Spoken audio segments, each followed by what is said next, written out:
नमस्कार बच्चों, स्वागत है आपका अपने यूट्यूब चैनल हरियाणा सेंट्रल पर। देखिए भाई, तो कल से फिर थोड़ी सक्रियता बढ़ी है और एक मुख्यमंत्री जी ने बयान दिया। प्रेस कॉन्फ्रेंस में उनसे पूछा गया और वो सवाल दैनिक सवेरा का था। ठीक है, तो वहाँ मुख्यमंत्री बिफरे हुए थे।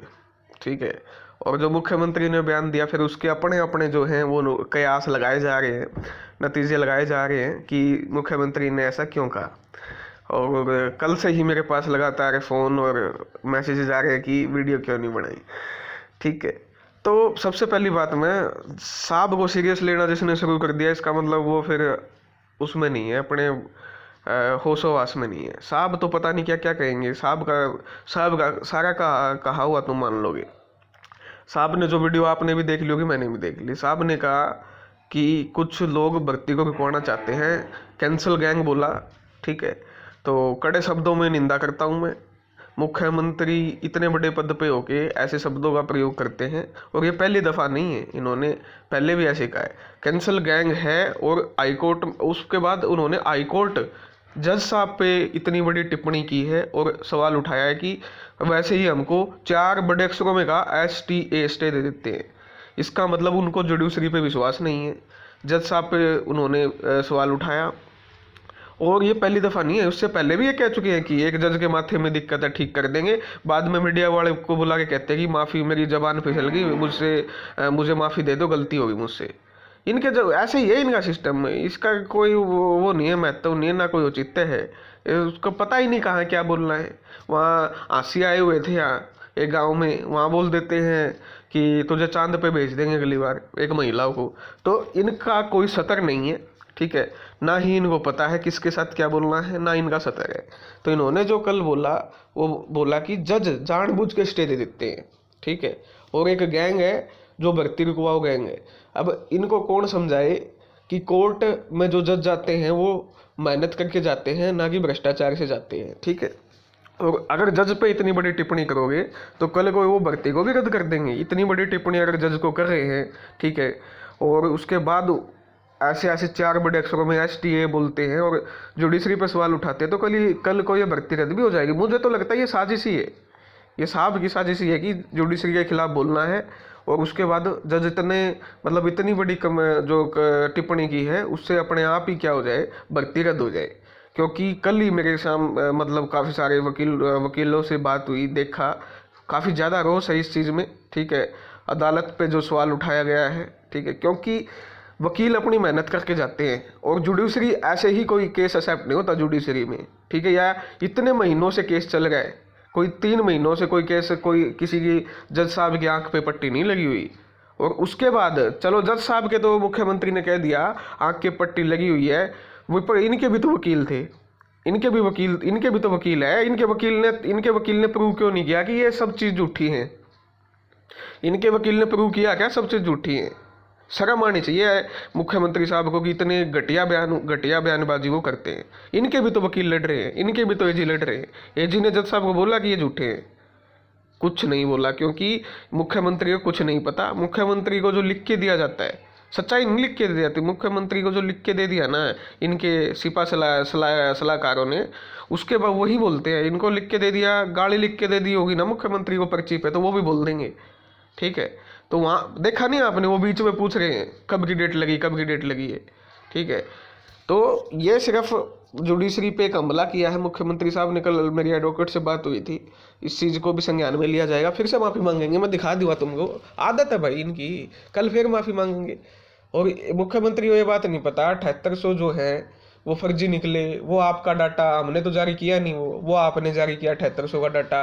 2.11 की वेरिफिकेशन चल रही है, वो डाटा अभी जो आएगा वो आप जारी करोगे। ठीक है, उसके बाद 1.5 लाख बच्चों ने ही टोटल एलिजिबल हुए हैं। वो मुख्यमंत्री को पता ही नहीं है कि टोटल 1.5 लाख अभी तक प्रेफरेंस आई है। मुख्यमंत्री साहब तो ये कह रहे हैं कि 10 से 15 दिन में हम ले लेंगे 3.5 लाख का पेपर। ठीक है, जिस बंदे को यही नहीं पता कि टोटल पेपर देने वाले कितने हैं, तो आप उससे क्या उम्मीद लगा सकते हो? जब उनको यही नहीं पता कि टोटल बच्चे पे मतलब एलिजिबल बच्चे कितने हैं, तो फिर उससे उम्मीद क्या लगा सकते हो? ये बताओ मेरे को। जो प्रेफरेंस भरेगा, जिसने प्रेफरेंस ही नहीं भरी, वो फिर नौकरी कैसे लग पाएगा? साफ साफ आपका नोटिस में लिखा हुआ है। ठीक है। तो अभी तक जिसको यही नहीं पता कि 1.5 लाख अभी तक एलिजिबल हुए हैं, ठीक है, तो वो क्या क्या मतलब उससे क्या उम्मीद कर सकते हो तुम?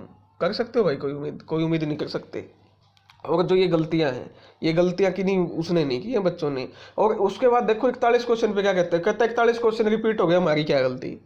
ना ना ना, तुम्हारी थोड़ी गलती है। तुम तो 100 के 100 क्वेश्चन भी रिपीट कर दोगे, तुम तो 100 के 100 क्वेश्चन भी रिपीट कर दोगे, उसमें तुम्हारी थोड़ी गलती है भाई। वो तो गलती बच्चे की है, तो बच्चे की गलती है ना। तुम तो बहुत महान इंसान हो, 41 क्वेश्चन रिपीट करके बोलते हो कि इसमें हमारी क्या गलती, होगे तो होगे। मतलब इतना जो घमंड है, इतना जो ये अहम की भावना है, ये लेके बैठेगी, ठीक है, ये लेके बैठेगी। अभी भी जो इतनी अड़कपन है, अड़े हुए हैं अपने आप को बचाने के लिए, ठीक है, अपने आप को डिफेंड करने के लिए, ये चीज़ जनता देख रही है, स्टूडेंट भी इन चीज़ों को देख रहा है। मैं तो एक ही बात कहूँगा, अगर सरकार में दम है, 31 अक्टूबर को जीत के आए, स्वागत करेंगे। अगर उनके हक में फैसला आता है तो मैं तो उस पर भी वीडियो बनाऊंगा। लेकिन मुख्यमंत्री साहब को ये नहीं पता है, 41 क्वेश्चन तो रिपीट, वो तो अलग ही मामला है। यहाँ आपके फर्जी बच्चे हैं, मुख्यमंत्री को ये पता ही नहीं है या मानना नहीं चाहते। ये फर्जी बच्चे हैं, जब इनके नंबर हटेंगे 5-5, ठीक है, तो रिजल्ट रिवाइज होगा। रिजल्ट रिवाइज होगा तो दोबारा कट ऑफ लगेगी। फिर से वही बात दोहरा रहा हूँ, दोबारा कट ऑफ लगेगी तो आपका क्या होगा, दोबारा पेपर होगा। दोबारा पेपर होगा तो आपको प्रॉपर तरीके से आपको सारी चीज़ें करनी पड़ेगी। मुख्यमंत्री को ये नहीं पता इनको कि डिप्टी रेंजर फॉरेस्टर की अलग कट ऑफ लगाई है, तहसील वेलफेयर ऑफिसर की क्वालिफिकेशन अलग है लेकिन नहीं लगाई अलग कट ऑफ, फीमेल सुपरवाइजर की क्वालिफिकेशन अलग है, नहीं लगाई। कानून गो की सिर्फ पटवारी एलिजिबल है, उनकी भी कट ऑफ नहीं लगा रही है अलग। तो मुख्यमंत्री को ये थोड़ी पता है, मुख्यमंत्री साहब को ये पता होगा तो भी वो ये नहीं बोलेंगे, क्योंकि वो इनकी गलतियां हैं। और अपनी गलतियां जो आगे आके बोलता है ना, वो फिर तो वो तो कहते हैं भगवान कहते हैं, ये जो अपनी गलतियों की मान ले वो तो सर्वश्रेष्ठ हो जाता है इंसान। तो ये अपनी गलतियों को नहीं मान रहे हैं, कोई बात नहीं, गलतियां डबल बेंच मनवाएगी आराम से। जो ये जैसे जैसे ये टिप्पणी कर रहे हैं, बयानबाजियां कर रहे हैं, अपने आप मनवा देगी। उसके बाद देखिए, इन्हें यही नहीं पता कि 3.5 का पेपर, ये तो कह रहे कि हम 3.5 लाख का पेपर लेंगे, 3.5 लाख का पेपर ले लेंगे 15 दिन में, सारे पेपर तैयार हैं। बताओ, ये ऐसे ऐसे 15 दिन के अंदर पेपर किसी भी हालात में संभव नहीं है। दूसरी बात, इन्होंने बोल दिया 21-22 को रिजल्ट निकाल देंगे डी ग्रुप का। वाह भाई वाह, सलाम है। 22 को रिजल्ट निकालेगा ये। सबसे पहले प्रोसीजर होता है आपका, रिजल्ट के बाद आंसर की आती है, आंसर की के बाद उस पर ऑब्जेक्शन माने जाते हैं, ऑब्जेक्शन के बाद आपका फाइनल वो रिजल्ट निकल के आता है। फिर आपके डॉक्यूमेंट वेरिफिकेशन होती है, यानी 5 नंबरों की जांच होती है। वो उसके बाद आपकी फाइनल जो है रिजल्ट वो जारी होता है। इस प्रोसेस में कम से कम 1 महीने का टाइम लगता है, जो कम से कम 20 दिन मान लो। और वेरिफिकेशन होगी, ठीक है, कम से कम 20-25 हज़ार बच्चे तो बुलाएंगे ही, 20 तो बुलाएंगे ही, तो कम से कम 7-8 दिन तो लगेंगे उनमें, ठीक है। तो भी उस हिसाब से भी 1 दिन में तो कुछ भी, मतलब कुछ भी बोल रहे हैं, कुछ भी वो कर रहे हैं, तो इससे अपनी तैयारी पे कोई फ़र्क मत डालिएगा। आपका जो ग्रुप डी का एग्ज़ाम होना है वो हो रहा है, इनके बहकावे में ना आए, ठीक है। इनका काम ही है जुडिशरी पे, जजों पे, वकीलों पे हमला बोलना, उसके बाद आके माफ़ी मांग लेते हैं, ठीक है। इन्होंने तो कहा था 3 अक्टूबर को वो कर देंगे, फैसला कर देंगे 3 अक्टूबर को, ठीक है। अभी 31 अक्टूबर पे आके थोड़े दिन रुक जाओ, 31 अक्टूबर भी आने दो।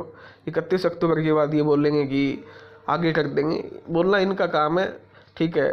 और लड़ाई जो है आपकी क्या नाम है, उसमें कोर्ट में दोनों पक्ष लड़ रहे हैं, ठीक है। अब वो फैसला किसके पास आएगा, उनके पास आगे जाने का भी ऑप्शन है। तो मुख्यमंत्री जी घबराओ मत, सभी के पास ऑप्शन है, ठीक है, सभी के पास ऑप्शन है, आप टेंशन मत लो। अगर आपने कोई गलती नहीं की है, अगर जैसा आप मान रहे हो, तो अभी तक आपके हक में फैसला आ जाता है। ये निराधार और बेतुकी बातें करने से आपकी ही छवि खराब होती है, और चाहते हैं इनके, शायद मुझे लगता है सलाहकार, कि इनकी छवि खराब हो, ठीक है। तो फिलहाल यही बात कहूँगा, अपनी तैयारी अच्छे तरीके से रखिए। फर्जी बच्चों के नंबर बाहर होंगे, दोबारा से रिजल्ट तैयार होगा, और उसके बाद सारी प्रोसेस दोबारा से स्टार्ट होगी। अगर वो सरकार खुद नहीं करती है तो कोर्ट से होगा, कोर्ट डबल बेंच नहीं करती है तो सुप्रीम कोर्ट से होगा। तो फिलहाल यही अपडेट थी आपकी, इनके बयान को सीरियस ना ले, कुछ नहीं है सिस्टम। धन्यवाद। जय हरियाणा, जय भारत।